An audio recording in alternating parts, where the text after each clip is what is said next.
Magandang araw po sa inyong lahat. Ako nga pala si Marie, hindi ko tunay na pangalan. Naisipan kong ibahagi ang aking kwento sa inyo upang magbigay ng inspirasyon sa lahat. Masasabi ko na ang buhay ay hindi madali. Hindi natin alam kung ano ang mangyayari sa kinabukasan o kung hanggang kailan na lamang tayo dito sa mundong ibabaw. Ika nga, ang buhay natin ay maihahalin tulad sa isang bulaklak na darating ang panahon ay malalanta at bigla-bigla na lang maglalaho. Ang buhay ko ay para bang teleserye na mapapanood sa telenovela o sa mga pelikula. Para kasing roller coaster ang buhay ko. At paano ko yun nasabi? Tunghayan at tapusin niyo ang aking kwento. Madalas akong makinig ng mga kwentong may kababalaghan pero sa dulo ay may aral sa buhay. Naisipan ko na ibahagi ang aking kwento at nang sa ganun ay makapagbigay ako ng inspirasyon. Uumpisan ko ang aking kwento noong nasa edad 8 taon pa lamang ako. Madalas ako noon maglaro sa labas ng bahay namin. Mahilig kasi akong tumambay at makipagkaibigan sa mga kapitbahay namin na kaedaran ko lamang. Madalas naming laruin ay patintero at luto-lutuan. Kaso nga lang, palagi akong napapagalitan ng mama ko sa tuwing umuwi ako ng bahay na amoy pawis at pagod na pagod kalalaro.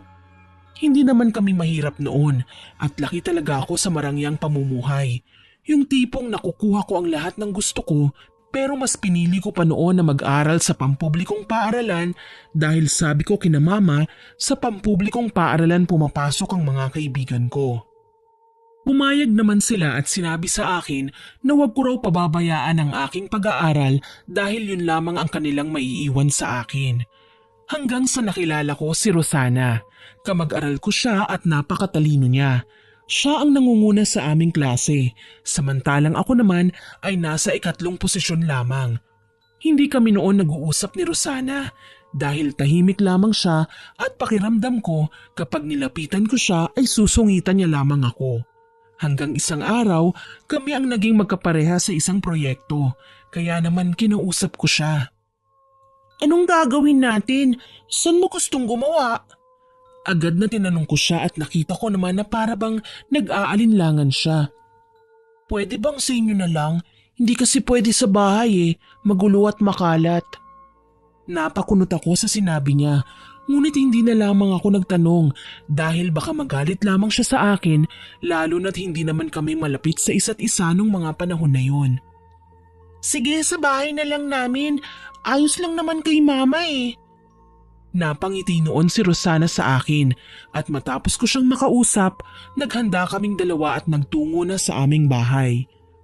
Kita ko na namangha siya sa paligid at dahil may kalakihan din naman ang aming bahay. Wala ka bang kasama dito? Nasaan ang mga magulang mo? Agad na inilapag ko ang aking bag at tinawag ang aming katulong. Humingi ako ng aming makakain at sinagot ang tanong ni Rosana sa akin. Wala silang mama umalis sila. Abala kasi ang mga yun sa negosyo kaya palaging wala. Napatangu-tangu lang siya sa sinabi ko at ilang sandali ang lumipas, dumating na rin si Yaya at binigay sa amin ang pagkain na pinaluto ko. Nagsimula kami ni Rosana ng proyekto at dahil kumpleto nga ang kagamitan namin sa bahay, mabilis kaming natapos. Nung mga panahon na yon ay hindi talaga kami malapit sa isa't isa ni Rosana, pero buhat ng maging magkapareha kami sa proyekto, palagi niya na akong kinakausap. Madalas nagbabaon siya ng pagkain at binibigyan niya ako. Nung una hindi ko alam kung bakit dahil naninibago talaga ako sa kanya.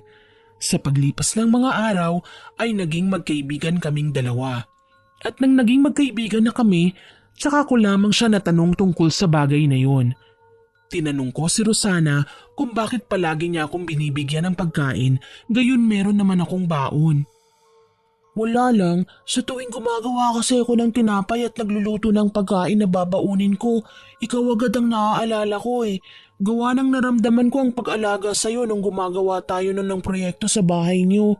Ikaw lang kasing gumawa sa akin nun Kahit na hindi naman tayo malapit sa isa't isa, pinakain mo pa rin ako sa bahay niyo. Tapos hindi mo ako tinanong pa, nagkusang loob ka lamang. Namangha ako sa mga sinabi ni Rosana dahil siya pala ang tipo ng tao na marunong tumanaw ng utang na loob.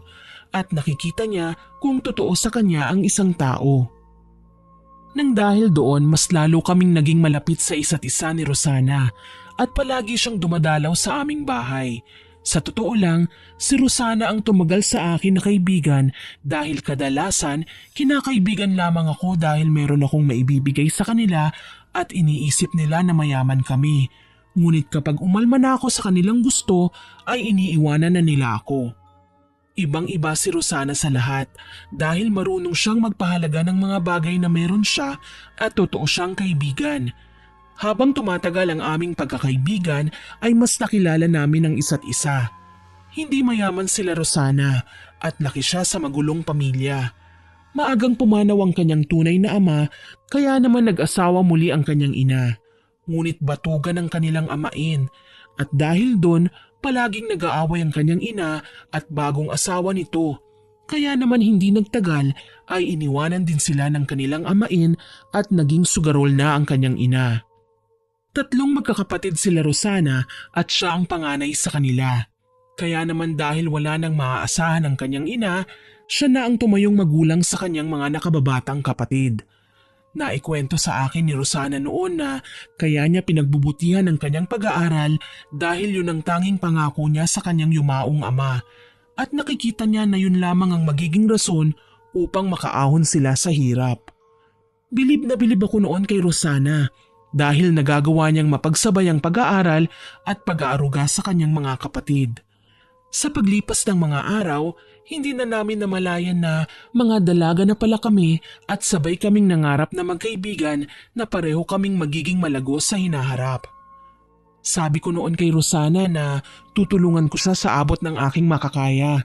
Ngunit mabilis niya yung tinanggihan dahil ayaw niya daw na umasa sa akin, lalo na at wala pa naman daw akong sariling kita at tanging umaasa lamang din ako sa bigay ng aking mga magulang.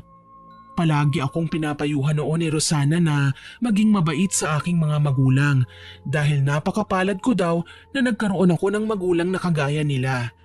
Nang dahil kay Rosana, para bang nagkaroon ako ng kapatid na palaging nandyan sa tuwing kailangan ko. Ganun pa man, hindi nagtagal ay umalis sila. Nagpaalam sa akin noon si Rosana. Nangako kami sa isa't isa na magkikita kami ulit sa hinaharap at kahit na magkalayo na kami, tutuparin namin ang aming mga pangarap. Matapos ng araw na yun, hindi na kami muling nagkita pa ni Rosana. Marami ang nangyari lalo na sa akin dahil nung makapagtapos ako sa high school, bigla naman namatay ang aking mga magulang dahil sa isang aksidente. Kasama nila ako noon pero ako ang siyang nag-iisang nakaligtas sa aming pamilya. Sobrang lungkot ang naramdaman ko noon. Sabi ko, sana pati ako ay nawala na rin. Naging miserable ang aking buhay noon at napabayaan ko ang aking sarili. Napunta ako sa mga maling kaibigan at nagbisyo. Maraming mga kamag-anak namin ang nais akong tulungan pero tinanggihan ko sila. Pakiramdam ko kasi noon, ginagawa lamang nila yon upang makakuha ng kayamanan na iniwan sa akin ng mga magulang ko. Pero nagsisi ako dahil hinayaan ko na mapariwara ang aking buhay at dahil sa mga maling desisyon ko sa buhay, nabaon ako sa utang at wala akong pagpipilian kundi ang bayaran ng lahat ng yon gamit ang ipinamana sa akin ng aking mga magulang.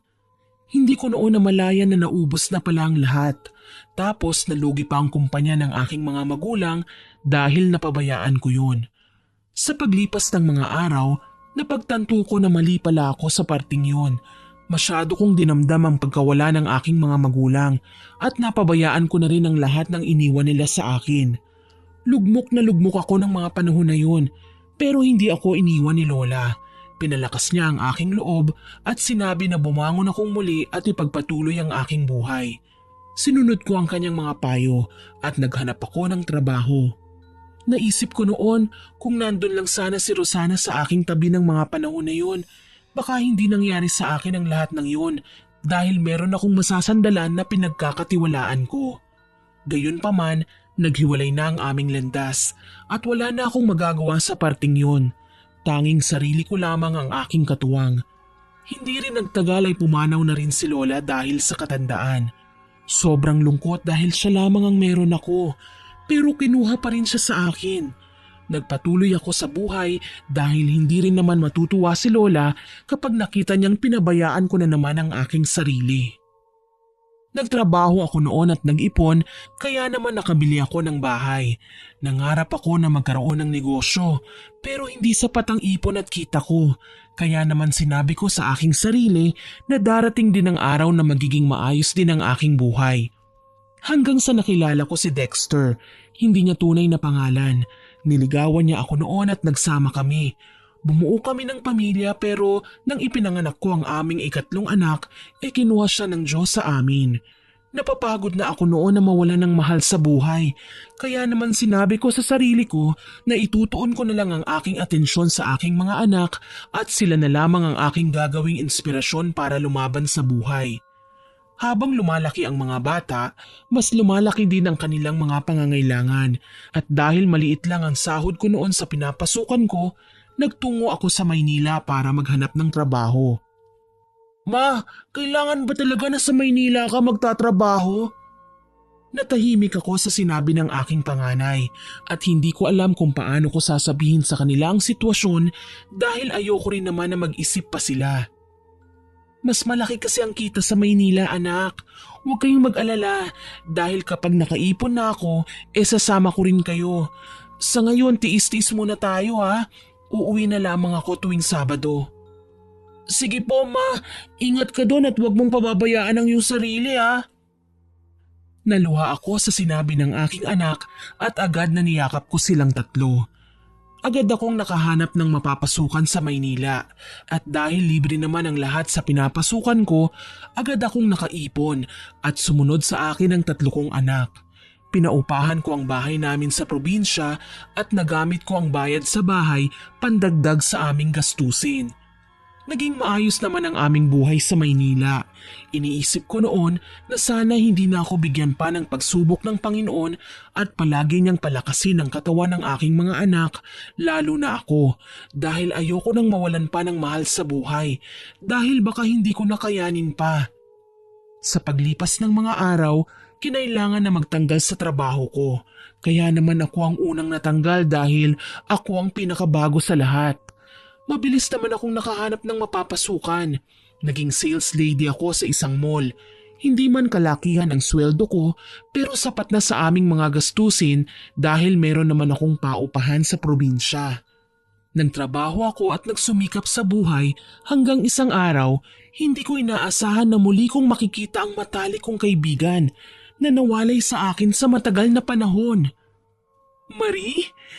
Ikaw nga! Anong ginagawa mo dito? Anong nangyari sa'yo? Bahagya akong nahiya sa mga tanong sa akin ni Rosana dahil hindi ko alam kung paano ko sa kanya sasabihin ang mga nangyaring kamalasan sa aking buhay. Naku, mahabang kwento. Tsaka ko na lamang ikukwento sa'yo kapag wala na akong trabaho ha. Kumusta ka na? Ngumiti naman siya sa akin at tinanong kung saan ang aking tirahan na agad ko namang sinabi sa kanya. Matapos ang araw na yun, nagulat na lamang ako nung wala akong pasok sa trabaho ay bigla na lang dumalaw si Rosana sa aming bahay. Agad ko siyang pinapasok at ipinakilala ko sa kanya ang aking tatlong anak. Tuwang-tuwa naman si Rosana dahil nakuha ko na daw yung pangarap ko. Pero nung umalis ang tatlo kong anak, ikinuwento ko sa kanya ang lahat ng mga masasalimuot na nangyari sa akin. Hindi makapaniwala si Rosana sa mga sinabi ko sa kanya at gaya ng aking inaasahan, gulat na gulat siya. Hindi ko akalain na mangyayari sa iyo ang lahat ng yun. Hindi ko rin nabalitaan ang pagkawala ng mga magulang mo. Siguro masyado lang akong naging abala sa personal kong buhay dahil kabaligtaran ng mga nangyari sa ating dalawa. Nang mapadpad kami dito sa Maynila, ginawa ni nanay ang lahat para makabawi sa aming magkakapatid. Ngunit sadyang mapait ang tadhana dahil kinuha na siya sa amin. Gaya ng dati, ako pa rin ang nagtaguyod sa aking mga kapatid pero mas pinili nilang humiwalay sa akin at maagang nag-asawa. Hindi ako makapaniwala na ganoon ang nangyari sa mga kapatid ni Rosana dahil mababait na bata ang mga yun. Ngunit sa bagay, lahat naman ng tao ay nagbabago sa paglipas ng panahon. Ibig sabihin, pupunta ka na pala sa ibang bansa para maging katulong? Sayang naman ang pinag-aralan mo kung katulong lang din ang bagsak mo sa ibang bansa. Bakit hindi mo nalang gamitin yun? Ipinaliwanag sa akin noon ni Rosana na hindi daw siya pwede dito sa Pilipinas dahil mababa ang kita at mas malaki ang tsansa na mas maging maganda ang kanyang buhay sa ibang bansa. Inalok niya pa ako noon na sumama sa kanya at dahil malaki naman ang kita, hindi na ako nag-alinlangan pa. Kaagad na kinuusap ko ang mga anak ko tungkol sa aking pangingibang bansa. Nung una hindi nila ako pinapayagan pero kalaunan napagtanto nila na mas makakabuti ang desisyon ko na yon. Nagpresenta naman ang isa kong pinsan na alagaan ang aking mga anak at sinabi ko na lamang sa kanya na huwag siyang mag-alala dahil lahat ng kikitain ko sa ibang bansa ay ipadadala ko sa kanila.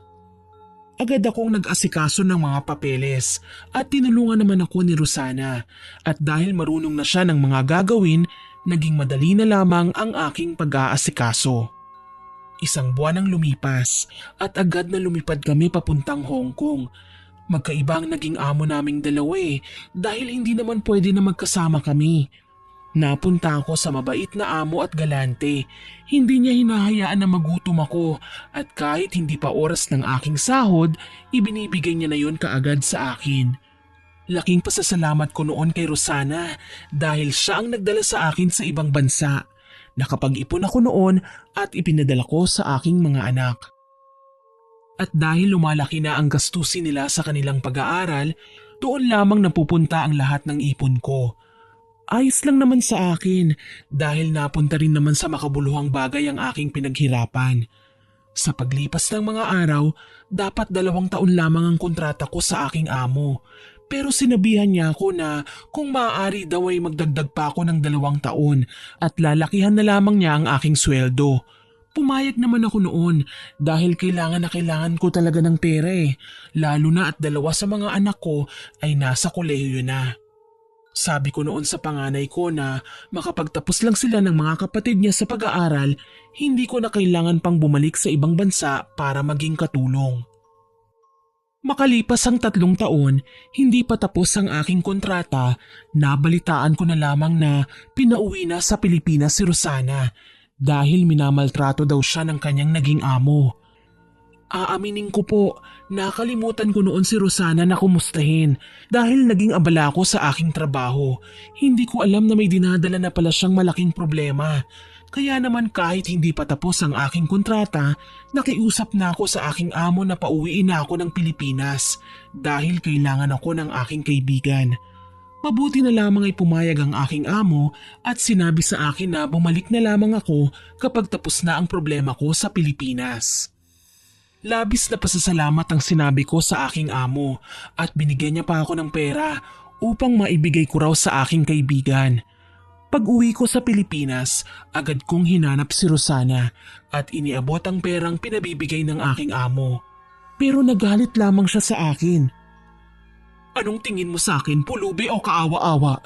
Hindi mo kailangang ipamukha sa akin na swerte ka tapos ako malas. Sana hindi na lang tayo ulit nagkita. Hindi na sana nangyari sa akin ang mga bagay na ito. Nagulat ako sa sinabi ni Rosana noon at hindi ko akalain na ganun pala kalaki ang galit niya sa akin. Gusto ko siyang damayan ng mga oras na yon pero siya na mismo ang nagpaalis sa akin.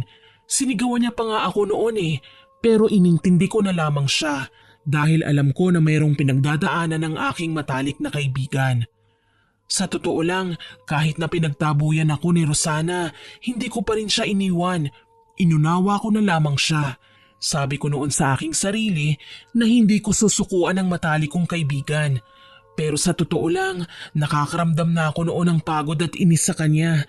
Dahil palagi niya na lamang akong sinisisi sa mga kamalasang nangyari sa kanyang buhay. Sabi niya pa noon sa akin na buhat daw na nagkita kaming muli, hindi na siya naging masaya at lahat ng magagandang bagay sa akin na lamang daw napupunta. Hindi ko siya noon pinatulan at hinayaan ko siyang maliitin ako. Kahit na gustong-gusto ko na siyang sigawan noon at sabihan na kung hindi dahil sa kanya, nasa ibang bansa pa sana ako ngayon. Kung hindi ko lang sana siya inintindi, baka nasa ibang bansa pa ako at nagtatrabaho. Pero hindi ko yon ginawa. Isang araw dumalaw ako sa kanilang bahay at ipinagluto ko siya ng makakain. Ngunit nang maghahain na ako ng pagkain, bigla akong nakatanggap ng tawag. Kaya naman sinagot ko yun at nalaman ko na wala na pala ang dati kong amo. Wala na rin akong babalikan pang trabaho kung sakali mang bumalik ako. Paano po yun? Hindi ko na po babayaran yung 1 taon na hindi ko tinapos? Iniisip ko noon ang usapan namin ng dati kong amo. Pero laking pasasalamat ko dahil hindi na pinababayaran pa sa akin ang 1 taon na hindi ko pinasok sa kanya dahil sa pagnanais ko na damayan ang aking kaibigan. Matapos ang tawag ay agad akong pumasok sa loob ng bahay at naabutan ko na umiiyak si Rosana. Kaya naman nilapitan ko siya at pinunasan ang kanyang mga luha sa mga mata. Tsaka ako siya tinanong kung bakit siya umiiyak at bigla na lamang siyang humingi ng tawad sa akin. Pasensya ka na sa mga nasabi ko sa iyo noon, Marie. Siguro masyado lang ako nasaktan sa mga nangyari sa akin sa ibang bansa dahil hindi naman yun ang inaasahan ko eh. Alam ko na mali na sinisi kita sa mga nangyari sa akin. Sana patawarin mo ko sa mga nagawa kong kasalanan sa iyo at hindi ko akalain na hindi pa pala tapos ang kontrata mo. Pero mas pinili mo pa ring umuwi dito sa Pilipinas upang damayan ako. Nang mga oras na yon ay nagkaayos na kaming dalawa at inunawa ko na lamang siya.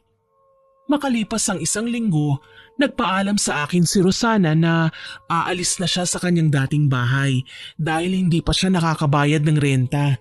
Sabi ko nun kay Rosana, ako na lamang ang magbabayad upang hindi na siya umalis pa.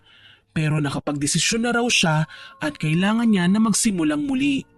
Hindi ko na lamang siya noon pinigilan at sinuportahan ko na lamang si Rosana sa kanyang mga nais at desisyon sa buhay.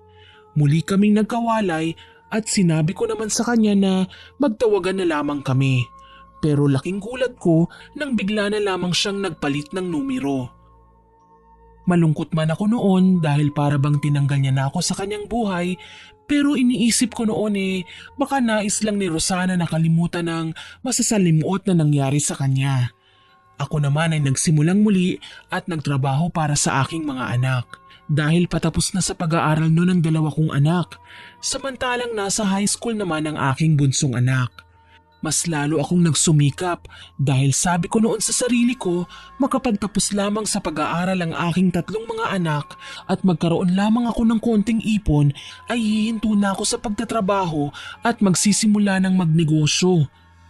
Alam ko noon na medyo malayo pa na matapos sa pag-aaral ang aking mga anak, pero sabi ko noon sa sarili ko na matatapos din ang lahat at magbubunga rin ang lahat ng aking paghihirap.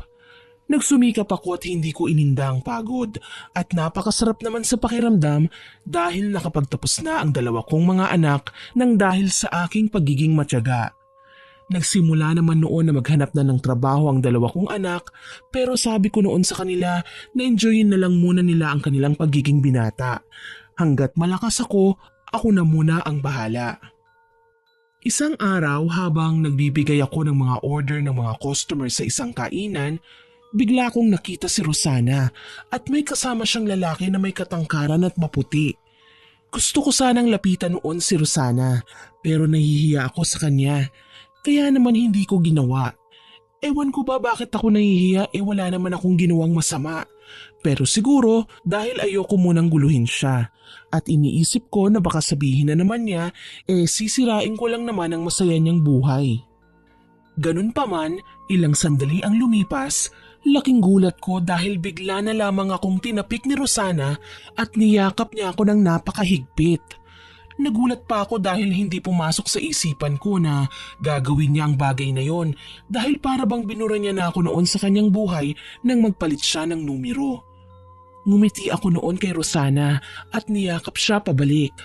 Lumapit naman sa counter ang kanyang kasama at bigla na lamang akong niyaya ni Rosana na lumabas at naipaalam na raw niya ako sa amo ko. Nahiya pa ako noon dahil binayaran pala niya ang araw ko.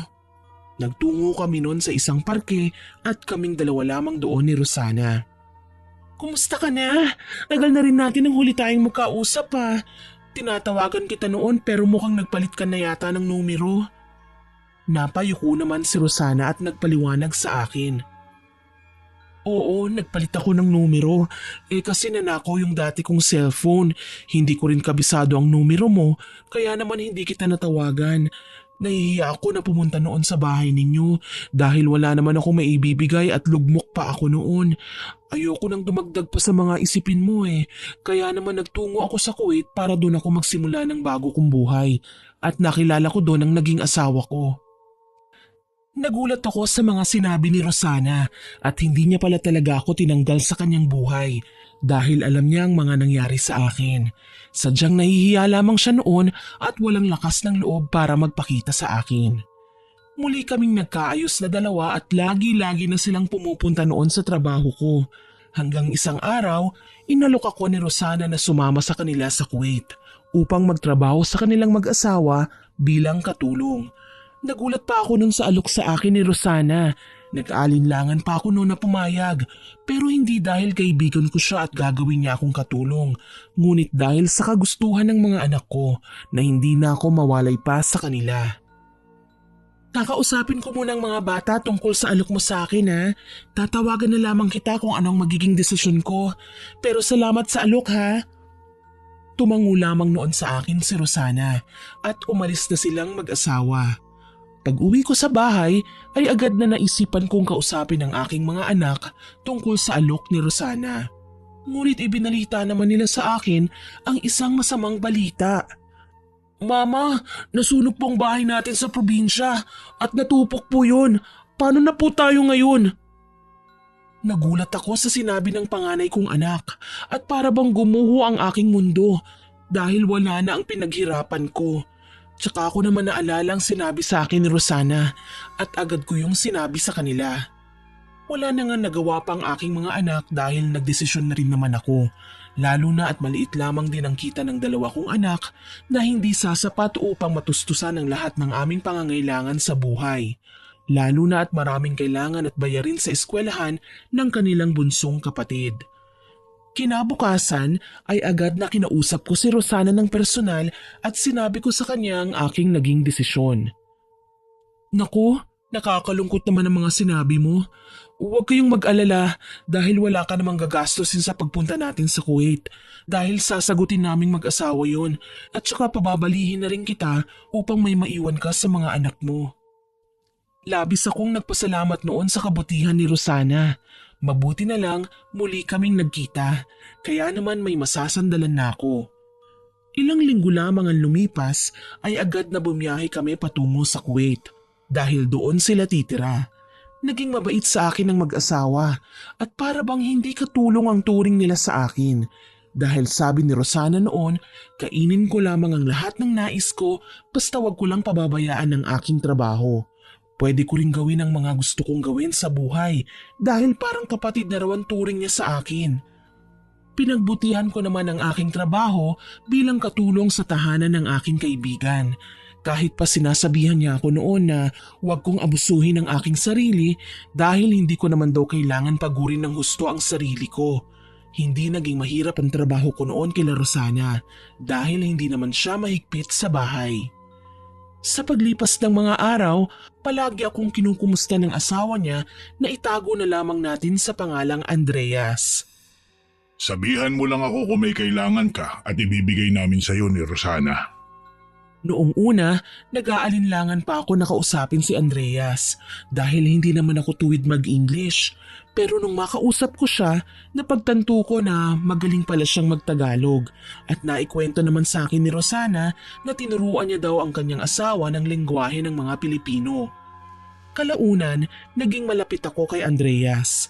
Pero hindi naman yung sobrang lapit na lapit asawa pa rin naman siya ng kaibigan ko at lalaki pa rin siya.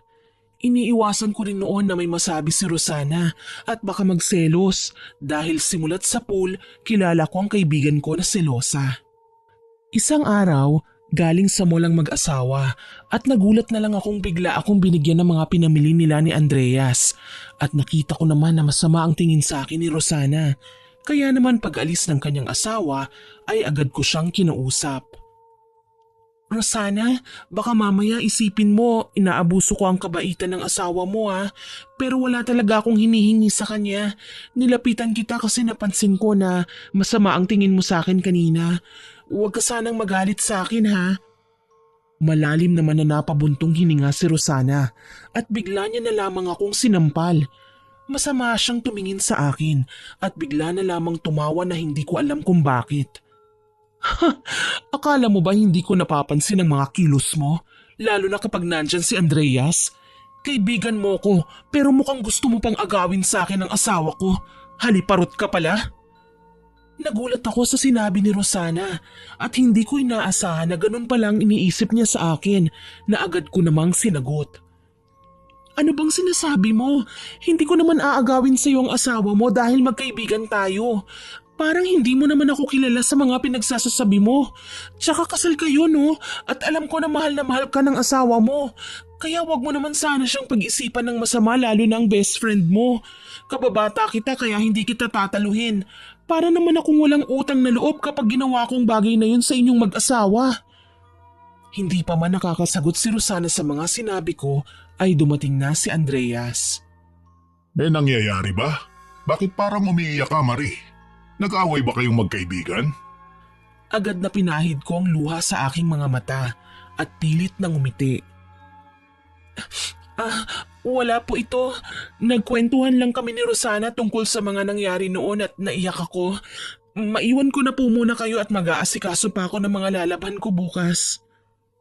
Matapos kong sabihin ng mga katagang yun ay mabilis akong umalis sa harapan nilang mag-asawa dahil hindi ko na mapigilan pa ang luha sa aking mga mata. Pagdating ko sa aking silid ay agad akong napaiyak dahil hindi ko inaasahan na mangyayari ang mga bagay na yun. Napaisip ako noon na baka pagod lamang si Rosana o kaya naman may nangyaring hindi maganda kaya niya nasabi ang mga bagay na yun sa akin. Pero kinabukasan, ramdam ko ang pagbabago ng pakikitungo niya sa akin. Kung dati-rati inaalok niya ako na sumabay sa kanila na kumain, hindi niya na ako pinapansin. Palagi niya pa akong inuutusan at pinamumukha niya sa akin na katulong lamang ako. At aaminin ko, totoo naman po talaga na katulong lamang ako sa kanilang bahay at dapat ko yung tanggapin. Pero parang ang sakit lang dahil hindi naman talaga siya ganoon sa akin. Hinayaan ko na lamang noon si Rosana. Ang mahalaga, hindi pa rin naman niya ako tinatanggal dahil kailangan ko pa ng trabaho. Gayunpaman sa paglipas ng mga araw, unti-unting nagbago ang dati kong kaibigan. Nagsisimula na siyang maging mainitin ang ulo sa akin at isang beses pa nga ay ibinuhos niya sa akin ang kakukulo lamang na tubig. Nakita yon ng kanyang asawa at mabilis akong tinulungan at dinala sa ospital upang hindi lumala ang aking natamong paso. Nang dahil sa pangyayaring yun ay nag-away silang mag-asawa. Iniisip ko noon na baka kasalanan ko kung bakit sila nag-away. Kaya naman para bang nais ko na lamang na umalis noon. Ngunit nang sabihin ko yon kay Rosana na aalis na ako sa kanilang pamamahay ay hindi niya ako pinayagan. Hindi ba may pinirmahan kang kontrata? Kaya dapat tapusin mo ang 5 taon na paninilbihan sa amin. At dahil masyado kang makati, yung 3 taon na natitira sa'yo, gagawin kong impyerno ang buhay mo habang nananatili ka dito sa pamamahay ko. Nagulat ako sa mga sinabi ni Rosana. Para bang ibang tao na siya na hindi ko nakakilala. Sabi ko noon sa sarili ko na mabilis lamang ang panahon. Lilipas din yun at hindi ko mamamalayan ay tapos na pala ang kontrata ko. Masakit man na tanggapin na sarili kong kaibigan ang nagpapahirap sa akin, ngunit tinanggap ko na lamang, lalo na at kailangan ko ang aking trabaho at hindi niya rin naman ako pinapayagan noon na umalis sa hindi ko malamang dahilan. Wala naman ako natatandaan na ginawa ko sa kanya pero labis ang galit niya sa akin. Sa tuwing wala ang kanyang asawa, palagi niya akong sinasaktan at pinahihirapan. Minsan pa, habang nagpupunas ako ng sahig, ay bigla niya na lamang akong nginudngod sa timba at pinainom niya sa akin ng maduming tubig. Hindi ko alam kung bakit niya ginagawa sa akin yun, kaya naman naisipan ko na tanungin siya. Ano bang kasalanan ko para gawin mo sa akin ang lahat ng ito? Bigla niya akong sinampal ng ubod ng lakas at tinadyakan niya pa ako sa paa, dahilan para mapaupo ako sa sahig. Ngunit hindi pa siya nakontento at hinawakan niya ang buhok ko tsaka niya ako tinitigan sa aking mga mata. Dahil malandi ka, wala kang utang na loob at balak mo pang sulutin ang asawa ko? Para ano? Ikaw ang gumanda ang buhay? Tandaan mo, kailanman hindi mo maaagaw sa akin si Andreas, kaya magtiis ka.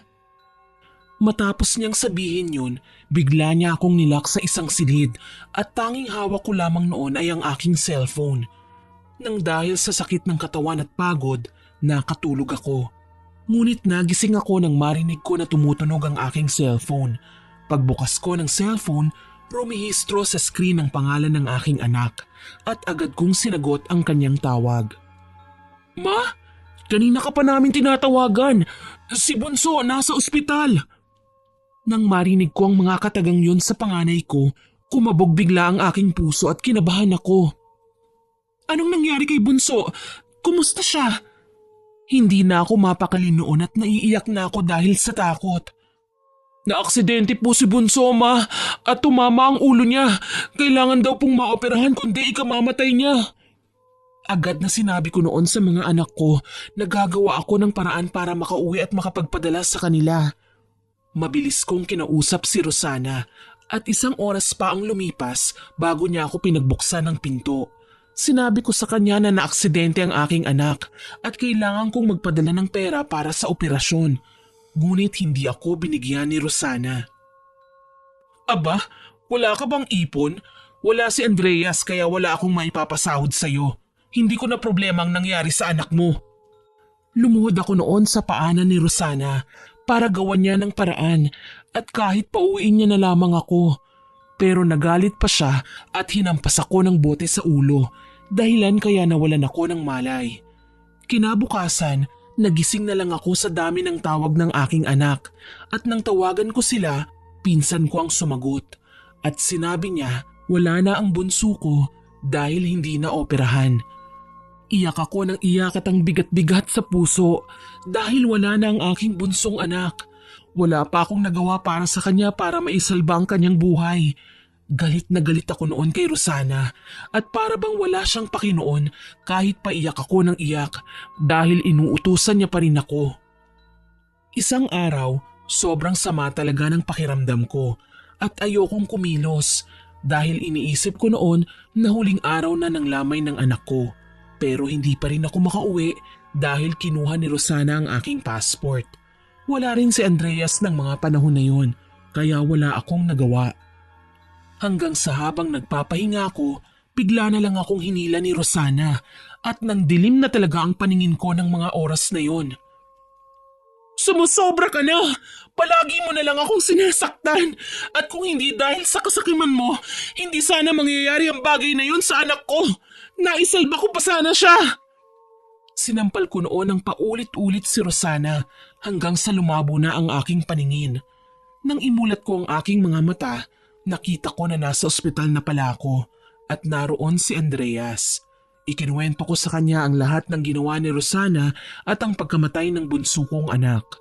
Nalungkot siya sa mga nangyari at agad niya akong binigyan ng pera upang maipadala sa aking pamilya. Inasikaso ko rin noon ang aking mga gamit dahil sinabi ni Andreas na pauuwiin niya na ako ng Pilipinas na dahilan kaya sila nag-away na mag-asawa. Hindi ka ba nakukonsensya? Nilamon ka na ba talaga ng selos mo? Pauwiin mo na lang si Marie kung ayaw mong hiwalayan kita. Natakot naman si Rosana na iwanan siya ni Andreas kaya naman ibinalik niya sa akin ang passport. Bago ko umalis noon, nilapitan ko si Rosana at tinitigan ko siya ng masama. Ito ang tatandaan mo. Simula sa araw na ito, hindi na tayo magkaibigan. At sa oras na mag-cruise muli ang ating landas, pagsisisihan mo ang lahat ng ginawa mo sa akin. Itaga mo yan sa bato. Gagawin ko ang lahat. Maramdaman mo lang ang lahat ng sakit na ipinadama mo sa akin. Matapos kong sabihin ang lahat ng yun, umalis na ako at taas noong bumalik sa Pilipinas. Niyakap ko ng sobrang higpit ang aking 2 anak, ngunit mabilis silang humiwalay sa akin at hindi ako pinansin. Sabi sa akin noon ng pinsan ko na masama ang kanilang loob dahil wala ako ng mga panahong kailangan nila ako. lalo na nang mawala ang kanilang bunsong kapatid. Hinayaan ko na muna noon ang mga anak ko at hindi ko sila pinilit. Nang magtagal, ikinuwento ko sa kanila ang lahat ng nangyari sa akin at ginawa ni Rosana. Noong una hindi pa sila naniniwala sa akin dahil gawa-gawa ko lamang daw yon at hindi naman sa akin magagawa ng kaibigan ko ang bagay na ibinibintang ko sa kanya. Ngunit nang ipakita ko ang lahat ng mga marka ng pananakit sa akin ni Rosana, naniwala ang mga anak ko at humingi sila ng tawad sa akin. Nagkaayos kaming mag-iina at upang makapagsimula ng bagong buhay, ibinenta ko ang bahay na binili ko at naghanap ng bagong matitirhan. Ang natira sa mga napagbentahan at naipon ko ay ginamit ko upang magsimula ng bagong buhay.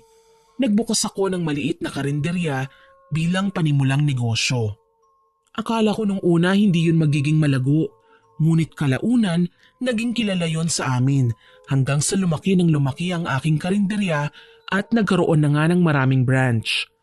Sobrang sayang naramdaman ko noon dahil hindi pa rin ako pinapabayaan ng Panginoon. Marami man akong pinagdaanan na pagsubok ay nagawa ko pa ring malampasan at yun ay dahil sa Kanya. Gayunpaman, sadyang mapaglaro ang tadhana. Dahil isang araw, nagulat na lamang ako dahil meron na kaming kakumpetensya sa negosyo. May bagong karinderya na nagpatayo sa harapan ng aming karinderya at laking gulat ko nang malaman ko kung sino ang may-ari nun. Walang iba kundi si Rosana. Nakangiti pa siya noon nung humarap sa akin at taas kilay pang kinausap ako. Aba, may napundar ka pala nung katulong ka pa sa amin. Ang taas din talaga ng pangarap mo, no? Pero mukhang tapos na yon dahil nandito na ako. Sa totoo lang, inis na inis ako nang makaharap ko si Rosana at sasagot pa lang sana ako nang biglang magsalita ang aking anak. Ang lakas din po ng loob niyo na makipagkita kay mama sa kabila ng mga pananakit na ginawa niyo sa kanya. At kung binigyan niyo sana noon ng pera si mama upang makapagpadala sa amin, hindi sana namatay ang kapatid ko. Mamamatay tao ka. Kitang-kita ko ang pagkabigla sa mga mata ni Rosana nang marinig ang mga sinabi ng aking anak. Pinauwi ko na lamang noon ang dalawa kong anak at ako ang siyang humarap kay Rosana. Nakalimutan mo na yata ang sinabi ko sa iyo noon at mukhang sinadya mo pa na magpatayo sa harapan ng karinderya ko. Ang kapal talaga ng pagmumukha mo. Para bang nalimutan na ni Rosana ang mga sinabi ko sa kanya noon kaya pangiti-ngiti lamang siya. Hindi na lamang ako nakipagtalo pa kay Rosana noon at umuwi na lamang ako sa bahay dahil kumukulo talaga ang dugo ko sa kanya. Kinausap ko noon ang mga anak ko. Nahayaan na lamang at ako na ang bahala. Tumango lamang noon ang anak kong panganay at ng araw na yon nag-isip ako kung ano ang maaari kong gawin hanggang sa naisipan ko na huwag daanin sa init ng ulo ang lahat at napagpasyahan kong kuning muli ang loob ni Rosana. Kinabukasan, nagluto ako ng pagkain at nagtungo ako sa kanilang karinderya. Una kong nakaharap si Andreas at agad niya akong kinausap. Maraming tao sa loob at ayoko ng gulo kaya sana maunawaan mo. Ngumiti ako noon kay Andreas kahit na peke lamang yun at sinabi ko sa kanya na hindi ako gagawa ng gulo dahil nais ko lamang makausap si Rosana. Sakto naman, lumabas si Rosana at sinampal niya kaagad ako. Hindi ko naman siya pinatulan at nakangiti pa akong iniabot sa kanya ang daladala kong baunan. Kaya naman napakunot ang kanyang noo at napatingin sa dala ko. Nagpunta ako dito para makipag-ayos sa iyo, Rosana, at hindi para makipag-away. Masyado na tayong matatanda para sa mga kaguluhan. Kaya naman naisipan ko, nakalimutan na lamang ang lahat na nangyari sa nakaraan at magsimula ng bagong buhay. Dahil magkaibigan naman talaga tayo noon eh. Pwede ba nabigyan mo ko ng pangalawang pagkakataon? Natawa naman noon si Rosana at pumapalakpak pa. Sinabihan niya ako noon na nahihibang na raw ba ako at naiuntog ko ba sa semento ang aking ulo. Ipinaliwanag ko naman noon kay Rosana na ayoko na talaga ng gulo. Sinabi niya sa akin noon na kung gusto ko raw maibalik ang tiwala niya sa akin ay ipasarado ko ang aking karinderya. Sa totoo lang gusto ko na sanang tumawa noon sa harapan niya dahil siya pa talaga ang kailangang maibalik ang tiwala, samantalang siya naman itong may ginawang kasamaan sa akin. Ngunit hinayaan ko na lamang siya. Pinigilan pa siya noon ng asawa niya pero hindi siya nagpapigil. Sinabi ko naman noon na ayos lang. Nung araw na yun mismo, pinasara ko ang aking karinderya na ikinagalit naman ng aking anak nang malaman nila. Nahihibang ka na ba talaga, ma? Bakit mo naman ipapasara yung karinderya natin para lang sa babae na sinaktan ka noon? Agad na ipinaliwanag ko noon kay Junior na may plano ako at sa akin na lamang yun. Hindi naman na nagpumilit pa ang aking anak at hinayaan na lamang ako sa aking desisyon. Hindi rin naman kabawasan sa kita ko ang pagsara ng karinderya namin dahil marami na yung branch at kikita pa rin naman ako. Halos araw-araw noon nagtutungo ako sa bahay nila Rosana at kung ano-ano ang pinapagawa niya sa akin na sinusunod ko na lamang bilang parte ng aking plano. Ang plano ko kasi noon ay gantihan si Rosana sa pamamagitan ng kapangyarihang itim.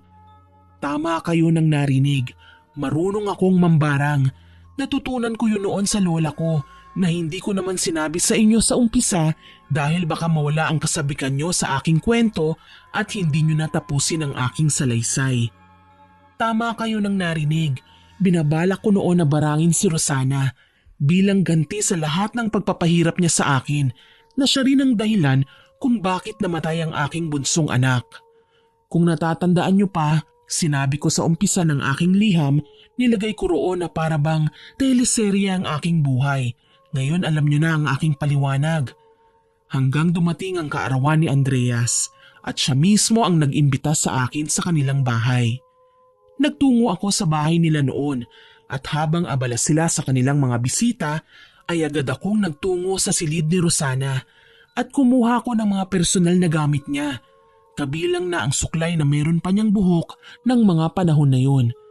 Inilagay ko yon ng palihim sa aking bulsa at dahan-dahan na bumaba. Hindi na ako nagtagal pa sa kanilang bahay dahil baka mapansin ni Rosana. Kaya naman mabilis na nagpaalam ako sa kanila matapos kong tikman ang kanilang mga handa na hindi naman kasarapan dahil si Rosana raw ang nagluto. Nga pala, nakalimutan kong banggitin. Nagsara kaagad ang kanilang karinderya dahil hindi masarap ang kanyang mga luto at marami ang nagrereklamo dahil napakamahal ng kanilang benta. Pag-uwi ko sa bahay ay agad na inilagay ko ang mga gamit na nakuha ko. Inilabas ko ang itim na libro na ipinamana sa akin ng aking lola at binasa ang mga orasyon at ritual sa gagawin kong pambabarang. Nung araw na yun, inumpisahan ko ang ritual at orasyon. Sinabihan ko noon ang mga anak ko na magbakasyon muna sa bahay ng kanilang tiyahin. Tuwang-tuwa naman noon sila Junior at kaagad na umalis. Nagpaalam pa sila sa akin na 1 buwan daw silang mananatili sa probinsya dahil namiss daw talaga nila ang iba pa nilang mga pinsan. Ang tiyahin ng mga anak ko na tinutukoy ko ay pinsan ko. Wala naman po kasi akong kapatid eh. Pag-alis ng aking mga anak, napanatag ang loob ko na magagawa ko na ng maayos ang ritual dahil walang makakahadlang sa aking mga plano.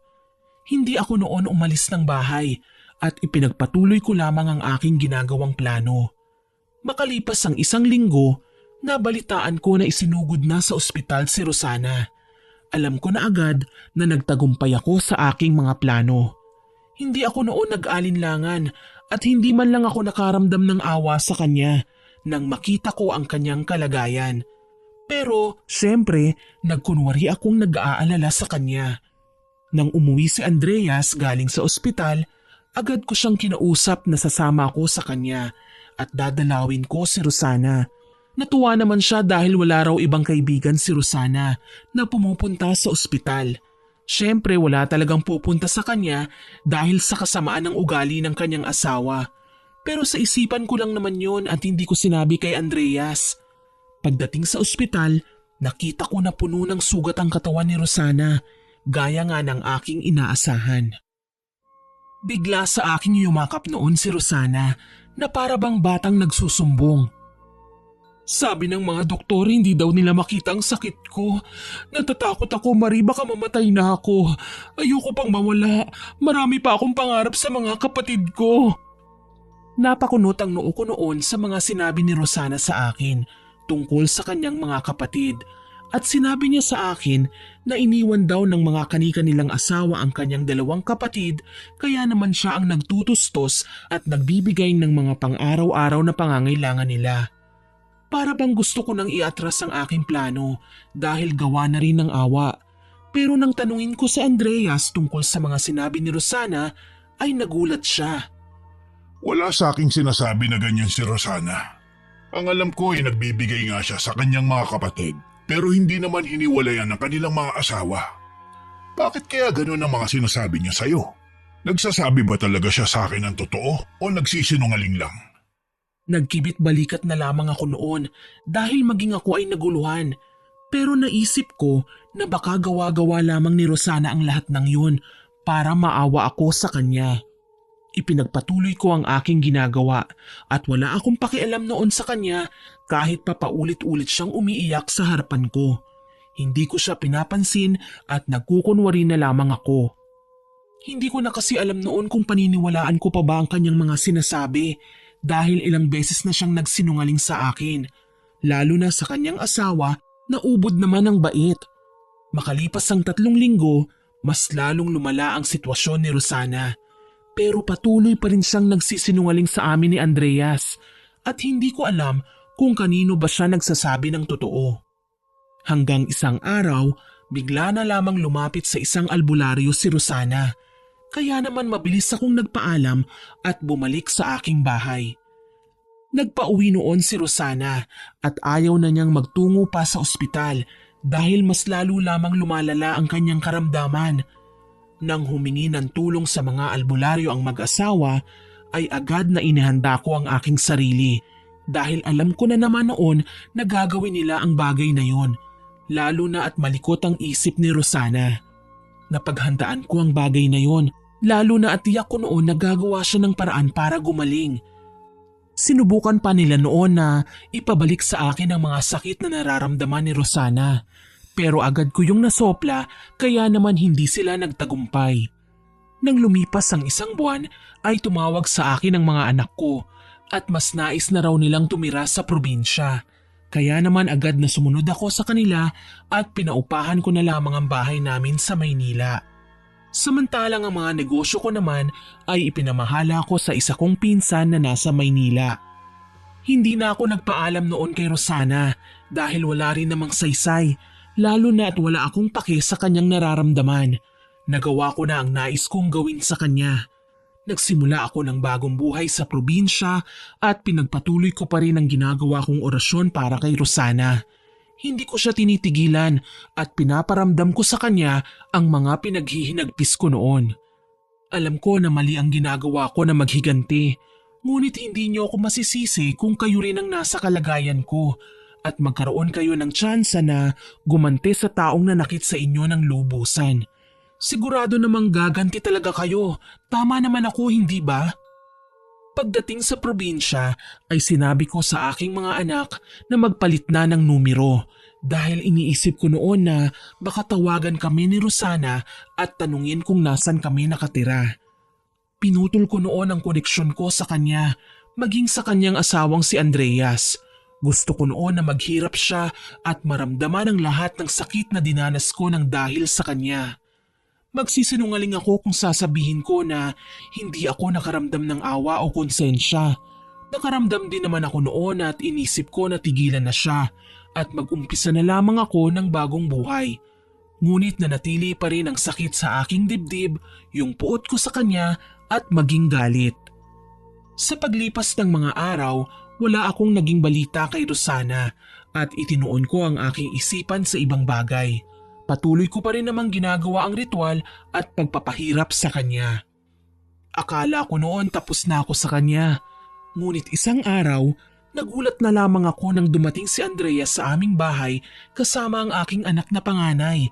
Mahinahon siyang nakipag-usap sa akin at sinabi na kung maaari ba niya akong makausap ng 2 lamang kami. Kaya naman nagtungo kami noon sa likod ng aming bahay upang makausap ko siya. Laking gulat ko dahil bigla na lamang siyang lumuhod sa aking paanan at umiiyak ng nakikiusap. Alam ko na ikaw ang siyang gumagawa nun sa aking asawa. Pero huwag ka mag-alala dahil hindi ko sinabi to kay Rosana. Nandito ako upang sabihin sa'yo na malubha ang kanyang kalagayan. Anumang oras ay maaari na siyang bawian ng buhay. Alam ko na marami siyang ginawa sa iyong kasalanan, pero sana hindi na humantong pa sa ganito. Oo, makakabawi ka nga sa kanya at makakaganti. Pero habang buhay mo naman yung dadalhin, alam ko na meron pa rin halaga si Rosana sa iyong puso dahil naging kaibigan mo siya sa mahabang panahon. Kaya naman nandito ako at nakikiusap sa iyo. Sinasabi niya ang lahat ng yon habang nakaluhod at nakayuko na umiiyak. Nakaramdam ako noon ng awa kay Andreas dahil kitang-kita ko kung gaano niya kamahal si Rosana at alam ko na lahat ay gagawin niya upang gumaling ang kanyang asawa. Matagal ko nang tinigil ang ginagawa ko kay Rosana pero naroon pa rin ang sumpang inilagay ko sa kanya. Mawawala lamang ang kanyang sakit kung siya mismo ang pupunta rito at hahanapin ako para humingi ng tawad sa kanyang mga nagawang kasalanan. Mabait ako, Andreas, pero sinobrahan ng asawa mo eh. Hindi na sana kami hahantong sa ganito kung hindi na siya nagpakita pa. Natahimik si Andreas sa mga sinabi ko at paulit-ulit siyang humihingi ng tawad. Ngunit sinabi ko na lamang sa kanya noon na gagaling lamang ang kanyang asawa kapag sa kanya mismo nanggaling ang paghingi ng tawad. Wala nang nagawa pa si Andreas noon dahil sarado na ang isipan ko. Kaya naman umalis na lamang siya. Pagpasok ko sa loob ng bahay ay laking gulat ko dahil narinig pala ni Junior ang lahat ng sinabi ko at pinag-usapan namin ni Andreas. Umiiyak siya at hinawakan ang aking mga kamay. Ma, hindi mo kailangan gawin ang lahat ng ito dahil lang gusto mong pahirapan si Tita Rosana. Alam ko na masakit sa iyo ang lahat ng nangyari pero hindi mo kailangan na sirain ang iyong sarili nang dahil lang sa galit. Habang maaga pa ay mas piliin niyo na pong magpatawad, Mama. Natahimik ako sa mga sinabi ng aking anak at sinambit ko sa kanya na hindi ko na maaari pang bawiin ang nilagay ko kay Rosana dahil nasa kanya na ang solusyon para matigil na ang kanyang paghihirap. Ayoko rin naman noon na mawala si Rosana ng dahil sa akin pero nasa kamay niya na ang solusyon upang gumaling siya. Kaya naman sinabi ko noon kay Junior na wala na akong magagawa pa. Sa paglipas ng mga araw, patuloy na nagtutungo sa aming bahay si Andreas at paulit-ulit siyang nakikiusap sa akin. Ngunit palagi ko namang sinasabi sa kanya na wala na sa akin ang solusyon at gamot, kundi na kay Rosana na. Hindi ako tinantanan noon ni Andreas na para bang hindi siya naniniwala sa mga sinasabi ko.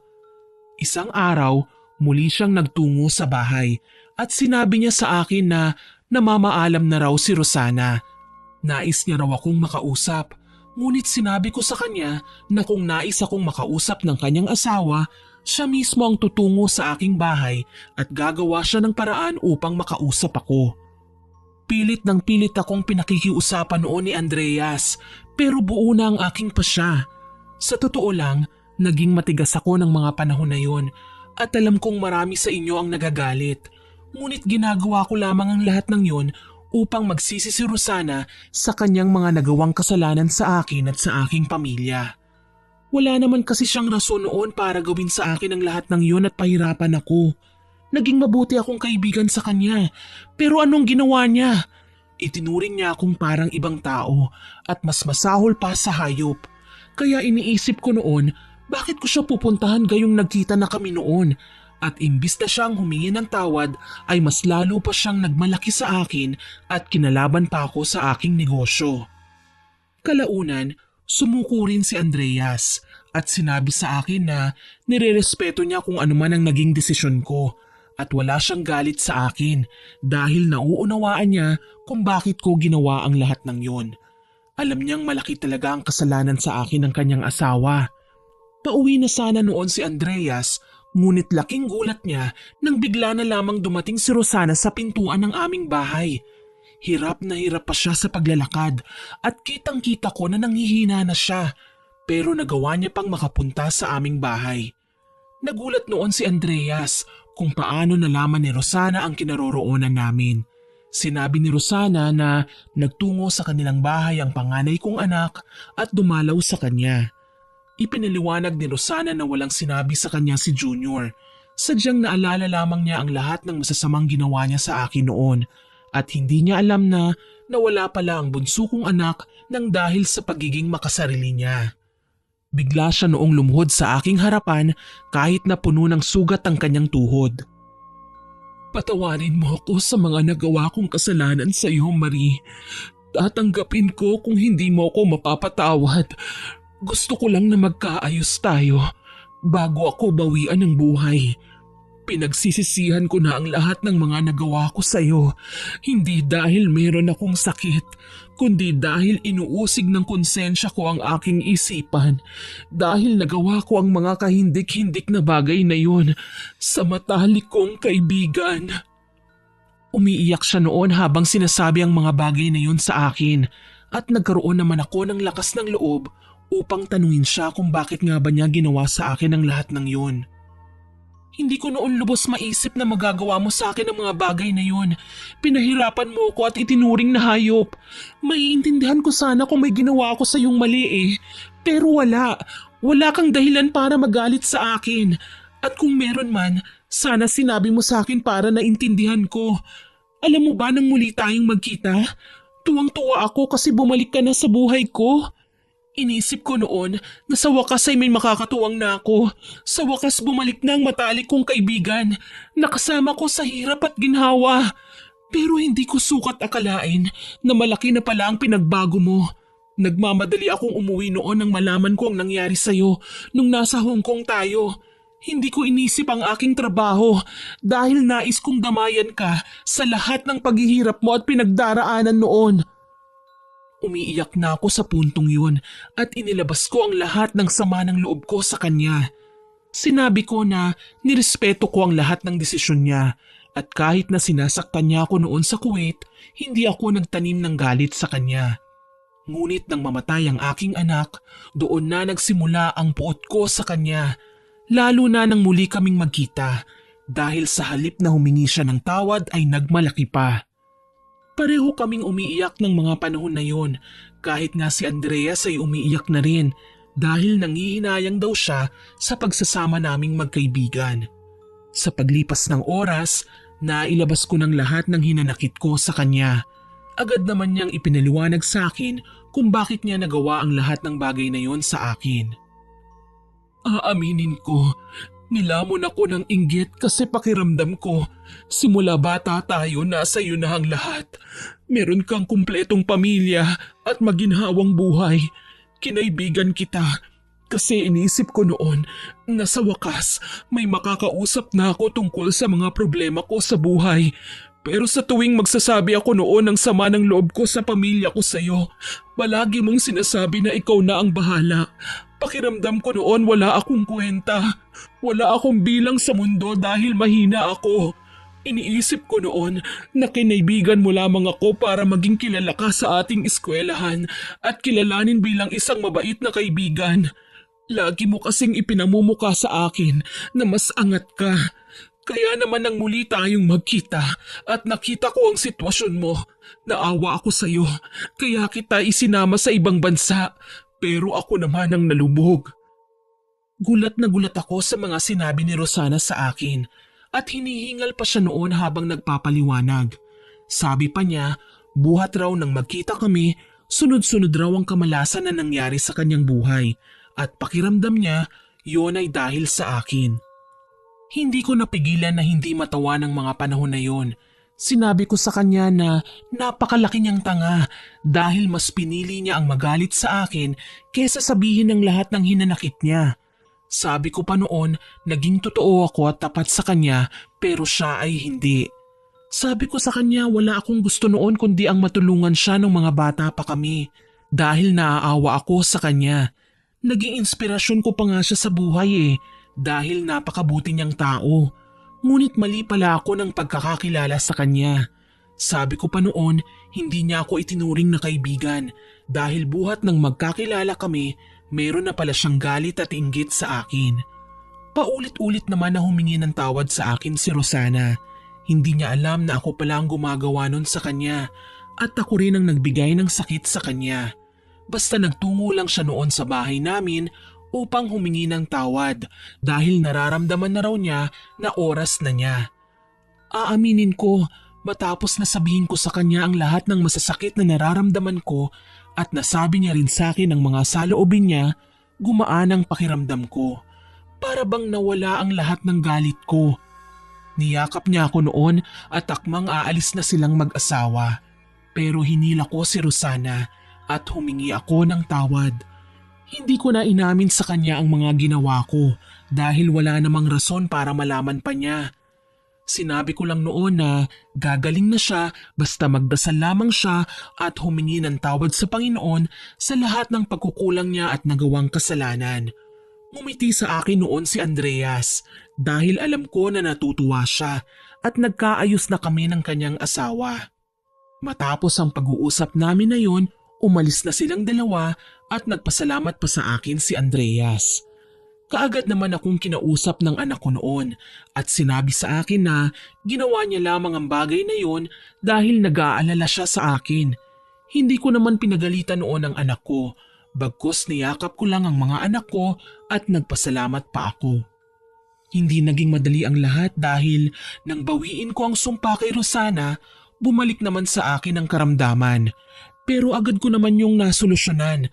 Tama kayo nang narinig, binawi ko ang sumpa na inilagay ko kay Rosana. Aaminin ko, nagsinungaling ako noon kay Andreas na hindi ko kayang bawiin ang sumpa dahil na kay Rosana na ang solusyon. Pero dahilan ko lamang yun. Nais ko kasing mapagtanto ni Rosana ang lahat ng mga kasalanang ginawa niya sa akin. Sa paglipas ng mga araw, sinabi sa akin ni Andreas na unti-unti na raw gumagaling si Rosana. Samantalang ako naman ng mga panahon na yon ay nagkasakit at tinubuan ng mga sugat sa katawan. Gawa ng bumalik sa akin ng mga ginawa ko. Labis na nag-alala noon sa akin ang aking mga anak. Ngunit sinabi ko sa kanila na hindi sila dapat mag-alala dahil kaya kong malampasan ang lahat ng yon. Dahil ako naman ang may gawa nun eh. Nakiusap rin ako noon kay Andreas na wag nang sasabihin pa kay Rosana ang lahat ng ginawa ko. Nangako naman siya na hindi niya sasabihin sa kanyang asawa ang kanyang mga nalalaman. Itinago rin ng aking mga anak ang nangyari sa akin at hanggang sa gumaling na lamang ako. Halos sabay lamang kami ni Rosana noon kaya naman hindi niya rin nakita ang mga nangyari sa akin dahil naging abala siya sa pagpapalakas. Sinabi niya kasi noon na babawi siya sa lahat ng nagawa niyang kasalanan sa akin. Opo, nagkaayos kaming dalawa at nakakatawang pakinggan dahil hinayaan pa namin na humantong kami sa ganoong sitwasyon para lang malaman namin na nagkamali kami sa isa't isa. Pero ganun naman talaga ang buhay eh. Lahat ng bagay ay susubukin ng Panginoon kung gaano ka katatag. Sa paglipas ng panahon, naging maayos ang sitwasyon namin ni Rosana. Sa wakas ay gumaling na siya, maging ako man. Palagi na siyang dumadalaw sa aming bahay at bumabawi sa lahat ng kanyang mga nagawang kasalanan. Sa tuwing tutungo siya noon sa bahay namin, paulit-ulit siyang humihingi ng tawad sa akin. At walang araw na hindi niya pinagsisihan ang mga ginawa niya sa akin. Samantalang ako naman, ibinaon ko na lamang sa limot ang lahat ng nagawa ko sa kanya. Humingi na lamang ako ng tawad sa ating Panginoon. Sa paglipas pa ng panahon, unti-unting bumalik ang dati naming pagkakaibigan. Pero sabi nga nila, kapag may lamat na, hindi na ito magiging katulad ng dati. Pero laking pasasalamat ko naman dahil naging maayos kami. Nagsimula kami ng bagong buhay. Alam ko na parang paulit-ulit lang yung sinasabi ko na nagsisimula tapos ganun pa rin. Pero sa pagkakataon na yun, hindi na kami nag-away pa. Gaya ng pangako namin sa isa't isa noon, nagtulungan kami at naging magkasosyo pa kami sa negosyo. Naging malago noon ang mga tinayo naming negosyo at pareho kaming umangat sa buhay. Gaya ng pangarap namin nung maliliit pa kami. Siguro ganun naman talaga ang buhay eh. Hindi magiging matatag ang bawat isa sa amin kung hindi nangyari ang lahat ng yun. Alam ko na parang hindi patas dahil inilihim ko kay Rosana ang lahat ng ginawa ko sa kanya. samantalang siya'y umamin sa akin. Pero para saan pa ba? Bakit ko pa ba sasabihin sa kanya kung nagkaayos na naman kaming dalawa at pinagsisihan ko na naman ang mga ginawa ko? Sa mga nangyari sa amin ni Rosana, pareho kaming may natutunan sa buhay. Hindi man naging maganda ang mga nangyari sa amin, pero naging matatag kami ng dahil sa mga pinagdaanan naming dalawa na kami rin naman mismo ang may gawa. Nang mag-ayos kami noon ni Rosana, pinangako namin sa isa't isa na kailanman ay hindi na uulit sa mga pagkakamali sa nakaraan. At kung magkaroon man kami ng tampo sa isa't isa, sasabihin na kaagad namin upang hindi na lumaki pa ang hidwaan at mangyari na naman ang naganap sa nakaraan. Nagkaroon ng anak si Rosana at Andreas at kinuha nila akong ninang. Samantalang ako naman noon ay nakakilala ng bagong lalaki. Sinabi ko sa kanya noon ang lahat ng mga pinagdaanan namin ng kaibigan ko. At tawang-tawa siya noong una dahil para daw kaming mga bata na nag-aaway. Pero nung sabihin ko sa kanya ang mga dahilan namin, sinambit niya sa akin noon na nagkulang lang daw kami ng pagtitiwala sa isa't isa at hinayaan daw namin na lamunin kami ng galit na sa halip na pagpapatawad at tanggapin ang pagkakamali. Natuwa ako noon sa mga sinabi ng asawa ko dahil tama naman talaga siya eh. Ganun pa man, naunawaan niya ang aming naging sitwasyon na magkaibigan. Nagkaroon pa ako ng anak noon sa kanya at hindi ko nababanggitin pa ang pangalan ng bago kong asawa. Bali babae po ang naging anak naming dalawa at kalaunan binawian rin naman ng buhay ang asawa ko dahil po sa sakit na cancer. Masakit dahil muli na naman akong nawalan ng mahal sa buhay. Pero sa pagkakataon na yun, mabilis akong nakabangon dahil nasa tabi ko si Rosana at ang aking mga anak. Simula nung araw na mawala ang asawa ko, sabi ko sa sarili ko na hindi na ulit ako mag-aasawa pa. Ang sakit kasi talaga ng nawawalan o iniiwan ng mahal sa buhay. Itinuon ko na lamang ang aking atensyon sa aking mga anak. Sa kasalukuyang taon, namamalagi na lamang ako sa aking bahay at ang aking dalawang anak ang siya na lamang namamahala ng aming negosyo. Samantalang yung bunso ko naman po nag-aaral pa. Para bang wala na akong problema ng mga panahon na yun. Ngunit isang araw, nalaman ko na lamang na wala na ang kaibigan ko. Hindi man lang niya nagawang magpaalam sa akin dahil biglaan ang kanyang pagpanaw. Nagkasakit siya at bigla na lang bumagsak ang kanyang katawan. Dinalaw ko pa siya noon at sinabi sa akin na lalaban daw siya. Pero kinabukasan naman, tumawag na lamang sa akin si Andreas at sinabi na wala na ang kanyang asawa. Masakit para sa akin na wala na siya. Pero sabi ko noon, mas mabuti na lang yun dahil hindi na siya makakaramdam pa ng kahit na anong sakit. Nang mailibing si Rosana, tsaka ko lamang nasabi sa kanya ang lahat ng mga nagawa kong pagkakamali. Alam kong hindi na niya ako maririnig pa, pero kahit papaano, wala na akong tinatago sa aking puso at isipan. Palagi ko noong dinadalaw ang kanyang asawa at anak. Pinalalakas ko ang loob nila. Itunuring na akong ikalawang nanay ng kanyang anak at labis ko yung ikinatuwa. Pareho kami ni Andreas na hindi na nag-asawa pa at itinuon na lamang ang pansin sa aming mga anak. Sobrang dami kong aral na natutunan dahil kay Rosana at yun ay ang huwag padadala sa inggit at matutong magpatawad kesa gumanti. Gaya nga ng sabi ni Andreas, sarili mo rin naman ang iyong sinisira. Itinuturing kong kayamanan ng lahat ng alaala naming dalawa na magkaibigan. Hanggang dito na lamang po ang aking kwento. More power po sa inyong channel at God bless po.